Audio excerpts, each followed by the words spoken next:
Between the kids being home and hosting, everything in our house gets used up in summer. With Instacart, I can save money by stocking up on all my favorite summer brands. I save time by getting everything delivered in as fast as an hour. And I save myself a sink full of dirty dishes by stocking up on paper plates for the annual summer cookout. Save more on summer essentials. Spend more time enjoying summer. Add summer to cart. Download the app to get free delivery on your first 3 orders. Offer valid for a limited time. Minimum $10 per order. Additional terms apply. Welcome to the Human Capital Innovations Podcast, your go-to source for personal, professional, and organizational growth and development. We hope you tune in often for all things people management, organizational development and change, organizational leadership, and social impact related. Maximize your personal and organizational potential with Human Capital Innovations Podcast.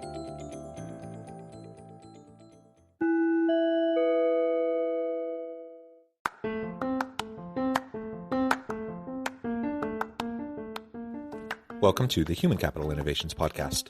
In this HCI podcast episode, I talk with Tim Checker about getting all team members to contribute towards the strategic goals of the organization.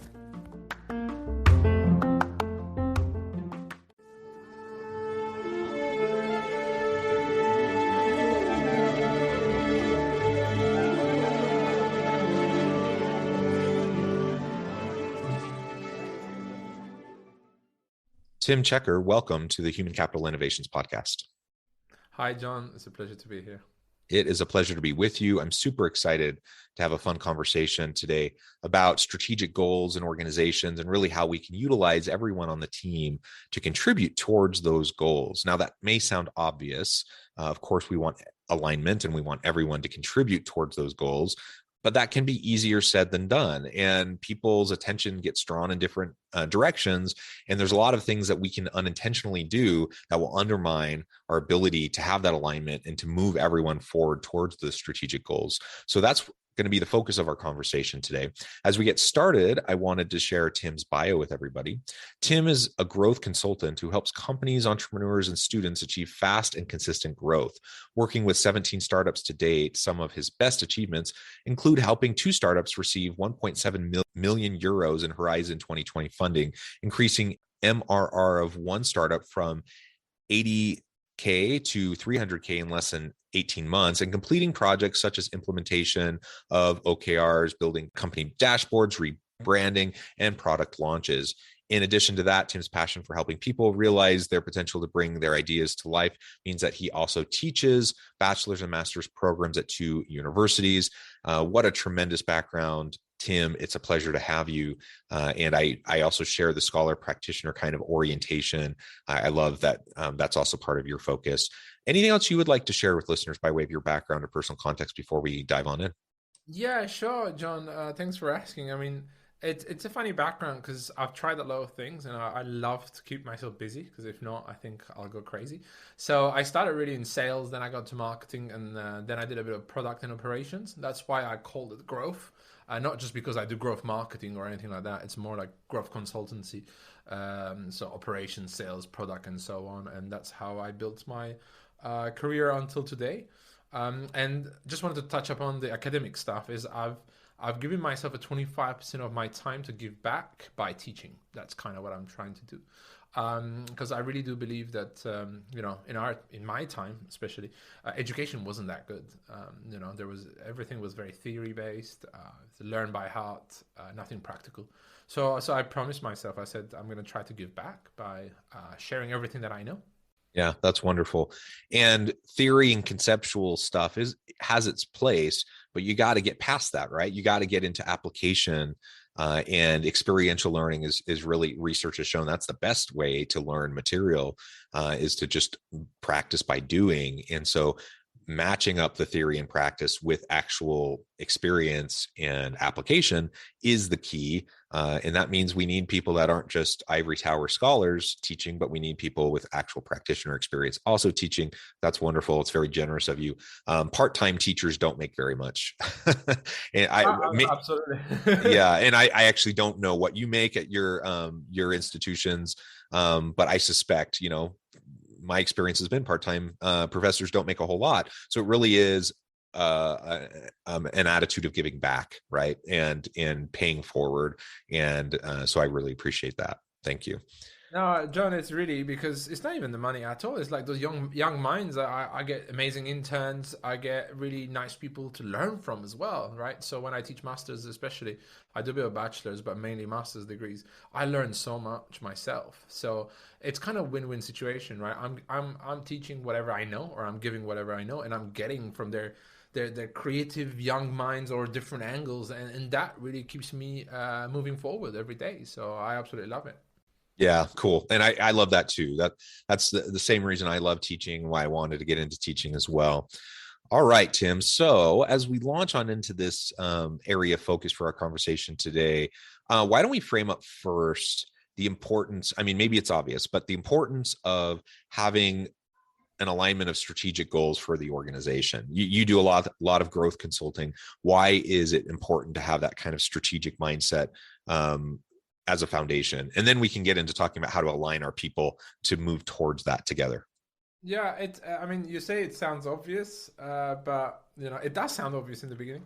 But when you start digging into companies, and I've seen it from 17 employees till 350 employees or so on, is you'll ask the goals of a company and you'll hear different things. And it's funny, but usually the CEO will always tell you about the revenue-based goal. Then you have that mid-management will have a bit more aspirational, inspirational goals for the team, so that it's not just revenue-based. And that makes you really row in different directions. Everybody's running in different directions, they're rowing in different directions, and so on. And every company is like, oh, let's put OKR so everybody knows his alignment and so on. It does take 2 to 3 quarters for OKRs to really work well. OKRs are missing a few bits, I'm sure we'll discuss in a bit. But I think that it's super crucial, because if everybody, and I'm not talking about managers, directors, executives, but even, it could be a marketing assistant. If the marketing assistant even knows the goals of the company, of the teams and so on, they can bring in some great ideas, great experiments, great things to try. And I found out that we're missing a lot on the collective intelligence, if that makes sense. And that's kind of what I'm trying to focus lately with my clients. Yeah, I love that. And it really starts from the beginning. So if you can have that kind of strategic vision and purpose for the organization and communicate it well, then that can feed into the recruiting and the hiring process and the onboarding and the performance management and ongoing coaching and mentoring discussions, career development plans. All of those things can have the core values of the organization, the mission, the vision, the purpose at the core of what those things are about. And that can then assist you towards having that better alignment of the people on the team to move towards that overall organizational purpose. But like you said, even though it sounds obvious, it's hard to do because people have different jobs with different areas of focus, with different incentives, incentivizing different behaviors, and all of a sudden you start to pull people in different directions. And unless you're very mindful about organizationally how things are set up and the mechanisms at play, you actually undermine yourself. And that seems counterintuitive, but it's true. Like the number of times that organizations and leaders are actively undermining their own efforts to try to help the organization succeed its goals is huge. And so taking the time to step back and to analyze those mechanisms at play and what's contributing to either the function or the dysfunction is going to be really, really important. 100%. And just what you said in the beginning, it's if you have those goals very clear, and there's that just cause, as Simon Sinek says, or mission, vision, values, as you mentioned, then what happens is that will even affect your employer branding. You'll have a better employer branding. So even talent will want to come and work with you, right? But if you just mention that your goal is very revenue based, then that's not going to be amplified by all the team members. They're not going to talk about it outside, at the pub, at the bar, whatever, right? But if you do have a very aspirational goal, an ultimate objective, if you may call it, that you will start sharing it. And as you share that, you will really bring people on board believing in that mission. And I think that's what's missing in a lot of the companies that I've seen.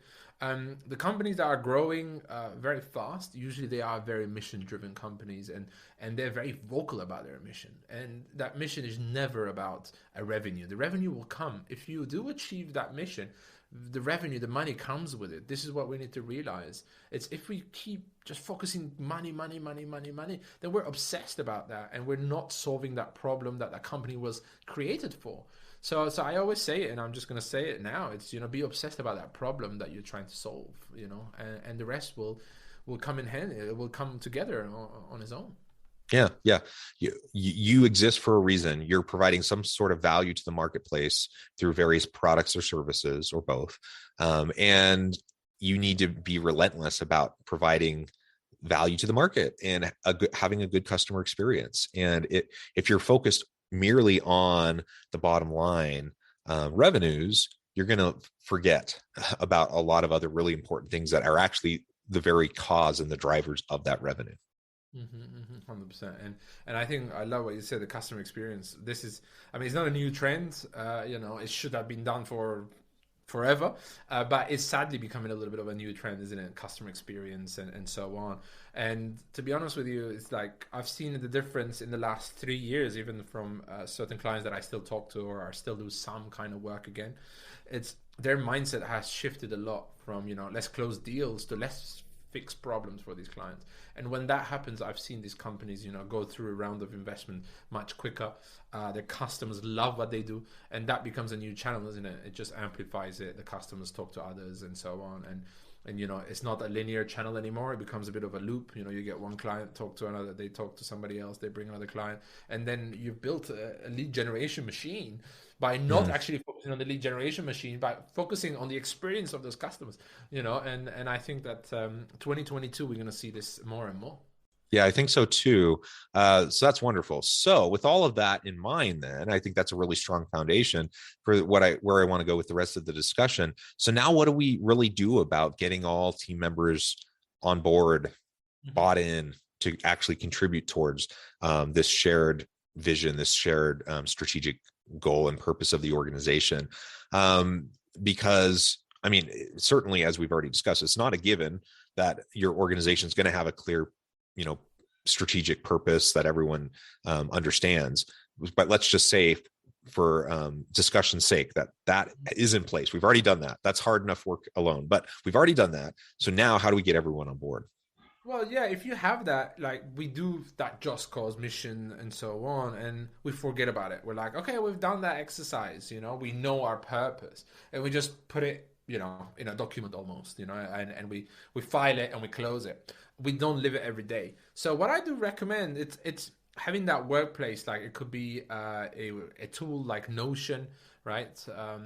Or anything, or even your G Suite somehow. When you open up the first thing in the day, have that sentence, right? I know that we said that poster in offices, it's boring, about the values and so on, but the mission of the company being there when you're making decisions, when you're logging in, when you're going to talk to someone external, when you're going to talk to a client and so on. If you have that starts becoming engraved in your mind, and you're doing actions towards that. You're taking better decisions, in my opinion.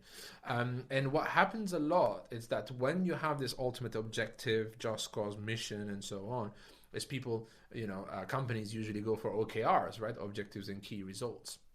And then they start forgetting a lot of things. They start talking only about the positive, right? What is the objective? What are the key results we're aiming for? Nobody talks about any of the blockers. Nobody talks about any of the issues, the challenges, right? As I call it. Nobody talks about that. And we're missing a massive growth opportunity on not speaking about these and always looking at the positive side of things. I'm not a pessimist. I'm not saying let's talk about negative stuff, right? But there are things that blocks us from that growth. Let's highlight that. Let's amplify that. Let's make sure that every team member knows that, John.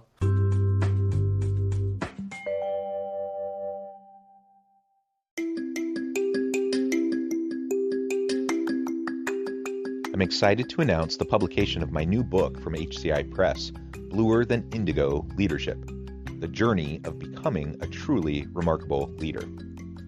Early in my adult life, I learned about an Asian proverb that translates as bluer than indigo. If you think about the color indigo, It is a brilliant, deep, and vibrant blue, what some would call the bluest of blues. To have something that is bluer than indigo is rare and truly remarkable. Contrary to popular myth, there is no one-size-fits-all or cookie-cutter approach to effective leadership. There's no silver bullet, no secret sauce, no go-to model that will solve all of our problems. The truth is, great leaders have all had their unique strengths and flaws, and have all had to discover and then pave their own distinctive path in their life's journey to fulfill their leadership potential. Bluer than indigo leadership will help you discover your own path and explore those ordinary, everyday actions that will help you respond to an uncertain future and produce extraordinary results for individuals, teams, and organizations.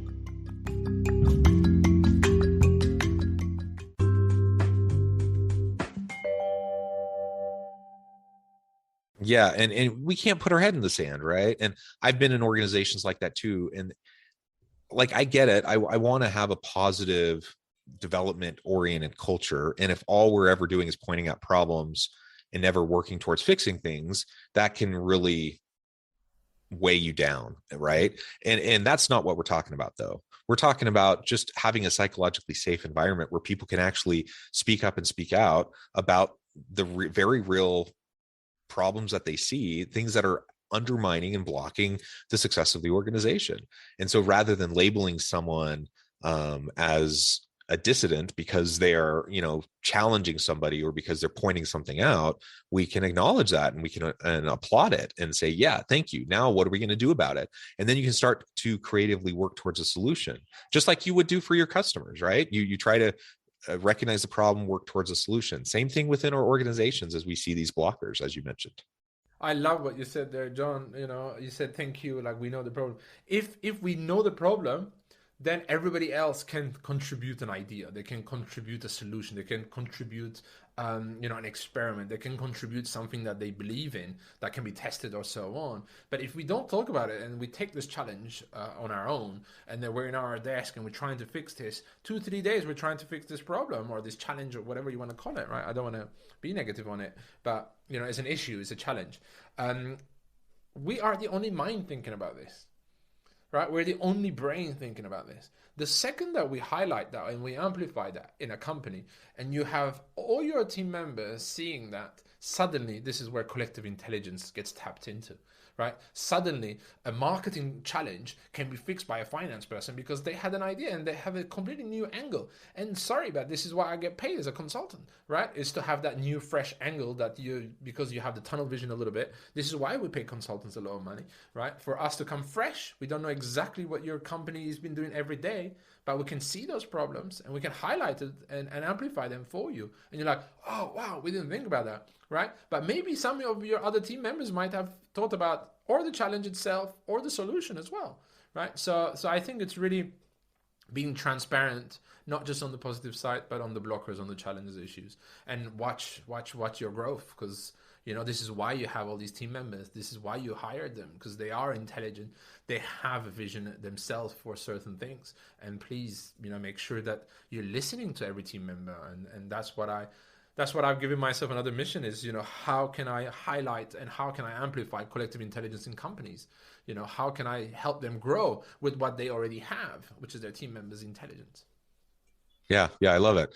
So, and you already mentioned OKRs, for example, and how that can potentially become problematic.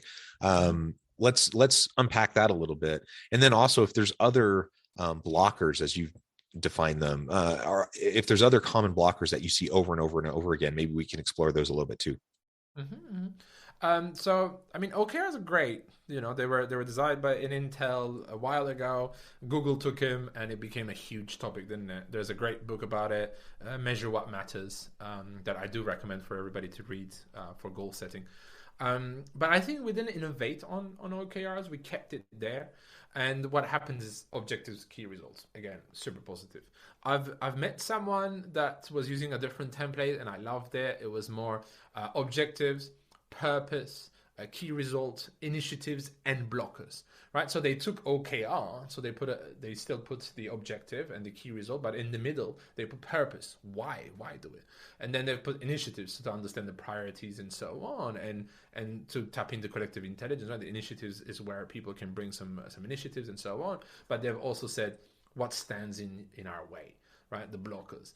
I really love that, and that inspired me a lot on working on my own framework that I've been testing for a while now with a few of my clients, which I'm writing a book about it, so I'm not going to give everything yet. Hopefully the book should be out next year, hopefully end of summer or so.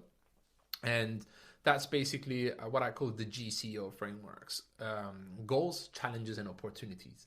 Right, so your goals is still your OKRs, your objectives and key results, all those numbers and amazing things that you want to achieve. They are on your goals, but then suddenly you have your challenges. Right, challenges could be your blockers, your issue log, could be anything that anyone can actually put it out there. Right, and then suddenly you have your opportunities, and the opportunities, it's not just ideas, because ideas I found it a little bit fluffy in the wording, sadly, and opportunities is very mission driven, it's very company driven, it is driven to excel and to grow the company.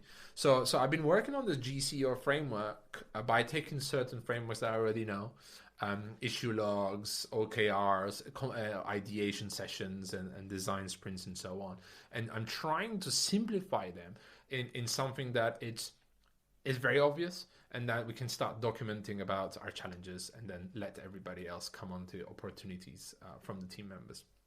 I think that is gonna open up a bit more, and I've tested it and it does work, because when you put that challenge out there and somebody else sees it from a different team, different department, different region, it could be anything, they're suddenly they say, hey, I have an opportunity for that, I've been thinking about that myself a lot, and they do bring something to the table to overcome that challenge. And I think that's been crucial, in my opinion. Second part of your question was, John? Yeah. So what are some of the other common blockers that you see over and over again? Yeah, well, one of the most obvious blocker, I think, it's siloing departments, right? And because we've siloed departments, sales and marketing is always a problem. This is what I've realized. There's always this fight between the quality of leads. Right, so marketing will say, hey, we bring great leads, and sales will say, no, they are not that good because we can't close them, or so on. And I see you smiling there, because I'm sure you've seen this yourself many times. And and sales says, no, the leads are shit, and then marketing says, no, the sales guys are not good. Bam, you have separated your two teams already. They are not going to work together. They are not going to bring ideas together. They're not going to try to do success together, because they're going to think about their department, the numbers that they're bringing. They're going to, and revenue based in the sales, and the marketing is going to only think about leads, MQLs, right? Marketing qualified leads. That is the biggest blocker I've seen. And this sadly happens right away from 15, 20 employees on. That's it, siloed. Right, so this is what I've been trying to do as well with a few of my clients, even if it's for a short period of time or a percentage of your time, is to do little squads, right? Is to put a marketing person, a sales person, a customer service person, even a finance person together, right? 25% of their time, and let them bring ideas together, let them look at the growth of the company together. And that, I think, overcomes that blocker. They start understanding each other's work as well. And when they start understanding from each other's work, they don't blame each other, or they don't point fingers anymore. They together collectively tackle that challenge. I think another blocker that I see a lot is we believe that tools will fix everything. So we go and we get hundreds of tools, right? I love tools. There's some of my friends call me Tool Time Tim, right? And I'm actually going to start hopefully a podcast stream around tools, Tool Time Tim, and everybody thinks that tools will bring you the solution, right? So you take out on tools, many, many, many tools. But what happens is that we don't use them 100% efficiently. We don't use each tool efficiently. And one team member will use Notion, as we were mentioning, and another team member will use Evernote or just Google Docs, right? Suddenly, that knowledge, that information is broken. Right, the information that is on Notion is not on Google Docs. The information that is on Google Docs is not somewhere else. And I think this is one of the biggest blockers that I see. And as a consultant, the first thing that I ask is like, where is your knowledge management? Where is your source of truth? And everybody's like, Oh, okay. Well, we have a few docs here. We have a few docs there. I'm like, exactly. Right. Until people find these docs, you've lost time. They possibly lost energy as well. Right. And creativity goes down because I've been searching for this doc for a while. So please, please, please create a central location, create a knowledge management system from the get-go. You know, the earlier you can create that, the better, right? Because there's less information, you have a system, and then all the information can flow correctly. But if you're already in your company for many years and you have a lot of information there, it's never too late to start centralizing that, right? Because that, if it's not a blocker today for you, it's going to be blocker for somebody else that maybe you're not aware that already is. I think, John, you've had experience about that, it looks like. Yeah, I think the silos are a big issue. I think the ability to share knowledge and information and institutional knowledge, for example, is a huge thing. As people leave the organization, you end up losing so much. And so there's a lot we need to do there. Tim, I mean, all of these are great suggestions. I really appreciate all of your insights as we try to figure out how we can really get people bought in and on board and aligned with the overall strategic goals of the organization. I note the time, and I'm going to have to let you go here in just a minute. But before we close, would you please share with listeners how they can get connected with you, find out more about your work, your team, your upcoming book, anything like that, and then give us a final word on the topic for today? Yeah, absolutely. I think the best thing is to go to my website, which is timcakir.com, timcakir.com. With the first name and last name, you can search me on LinkedIn. I'm quite active on there. Now I've decided 2022 especially, that's going to be the only channel that I'm active on social media, because the rest I think is too busy and too fluffy. And I do have also a 15-minute call for anybody. To bounce ideas off, to ask me questions, to tell me about their problems, see if we can fix it together, and so on. That's also, there's a link on both my site and on LinkedIn, and I love to meet people, so please do take that time. The last sentence, word, or things to say about, I think, the topic is, do take the time to think about this. Don't say, oh, my company's going, we're growing, we're generating revenue, and not really stop a second, pause a second, and really design systems according to goals, to challenges, to opportunities, or whatever we mentioned on here. Take the time today, because really that's going to help your growth. And if you think you're growing already and you do that, you're going to grow even better, exponentially, right? So please do take the time. That's the first thing that I recommend to all my clients. It's let's stop a second, and it's a perfect time to do that. Yeah, well said. Tim, it has been a pleasure. I encourage listeners to reach out, get connected, find out more about what Tim and his team can do for you. And as always, I hope everyone can stay healthy and safe, that you can find meaning and purpose at work each and every day. And I hope you all have a great week.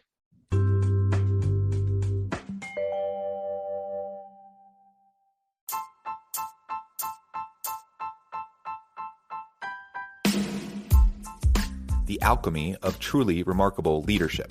Ordinary, everyday actions that produce extraordinary results. Consider how the nature of work has shifted over the past 50 years.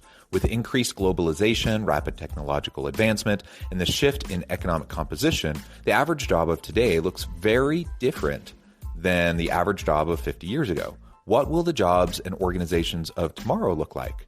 Moreover, what does this all mean for organizational leaders? What are the core competencies and capabilities of organizations and their leadership that are prepared for continued disruption and geopolitical and socioeconomic shifts? Regardless of what the future holds, increasingly, leaders need to be socially minded, data-driven, decisive, champions of talent, and disruptors of the traditional notions of leadership, teams, organizations, and work. The alchemy of truly remarkable leadership will help you to explore your own leadership competencies and capabilities and consider ways to apply and implement them into your workplace and personal life.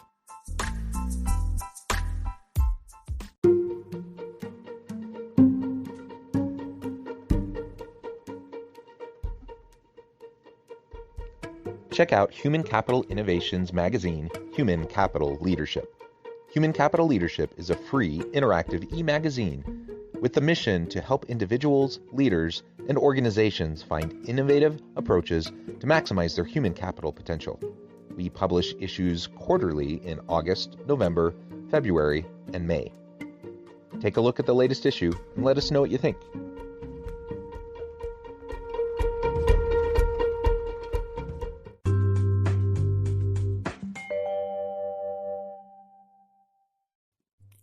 Thanks again for joining us for this episode of the Human Capital Innovations Podcast. I hope you stay healthy and safe and that you have a great week.